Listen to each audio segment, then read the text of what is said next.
Millennials, the generation given credit for and blamed for overconsumption of avocado toast, as well as spending too much time on their smartphone. So joining me to talk about millennial trends is Natia Gvazava, and she is the co-founder of online magazine Serial Entrepreneur. Natia, great to have you here today. Thank you for having me.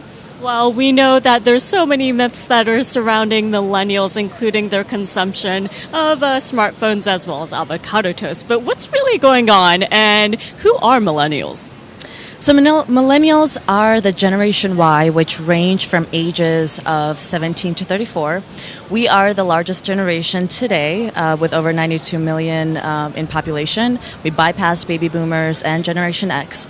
And really, we are just the first generation that grew up with unlimited amount of data and first-hand technology, where we learned about all the issues that happen around the world. We really just observed what worked and what didn't for older generations like our grandparents or our parents. And we have a vast understanding of where we want to invest our time and what really matters. I know that older generations, they perceive us sometimes as, unreliable or entitled. But really what it is that when, back in the day when you came out of high school and you had a job waiting for you and you had an opportunity, to get married and invest in mortgage and so forth and, live the American dream. Unfortunately, today the market is not the same. What we find today is people coming out of schools with huge amounts of debt. I know that that a lot of millennials today more than ever live with their parents. And it's really because we have huge loans and there are no jobs. And in the meantime, the cost of living are rising, and we don't even have enough capital to start investing in the stock market, which is what our fellow friends right now at the exchange are saying. And Natia, you brought up a lot of important points, yes. But when it comes to companies that are marketing to the millennial generation, I'm sure you've given them a lot of important advice. Absolutely. So how should they be marketing to millennials right now? So really what's happening today is because we are very aware of all the issues that are going on, there's things that are coming up that are happening in third world countries with production and so to speak. Now we really focus on only investing our time and energy into companies that have social responsibility. And when before there was a one, channel of communication and advertisers used to give all this information and really just push their products onto us through traditional marketing and media channels. Now it's all about two-way communications and really listening to what we're looking for. And you may ask, well, what are we looking for? And it's very simple. We're looking for value and to be a part of something greater.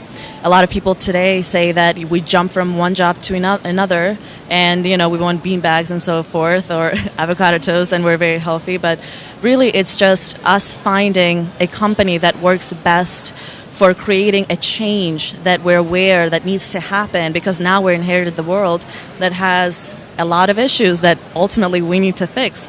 So we're pretty much saying either get on the wagon and let's do something good, or we won't, give you our energy or attention, which is why we're also the highest entrepreneurial generation in history with 35%. And that's, great statistics, because now we feel empowered to really, if, our employer is not giving us the value that we're looking for to be a part of something greater, we're going to make that change. And I think that's a beautiful optimism and idealism, really.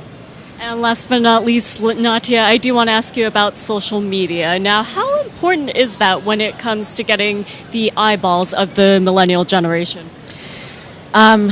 It's extremely important. However, I must say from personal experience and from, speaking with various founders, entrepreneurs, and my peer friends, we are very good at zoning out advertisers unless, creatively it strikes a certain statement that a lot of companies are doing now, and they are getting the eyeballs of the viewers by having very strong marketing campaigns about, social change. So if you can have a company that engages with marketing and advertising and really knows exactly how to tap into and, let us hear about the issues that go on now and kind of take a stance and not be, unbiased about it, then we'll definitely listen. Okay, Natia, co-founder of Serial Entrepreneur, thank you so much for weighing in on this issue, and thanks for your interesting insights. Thank you.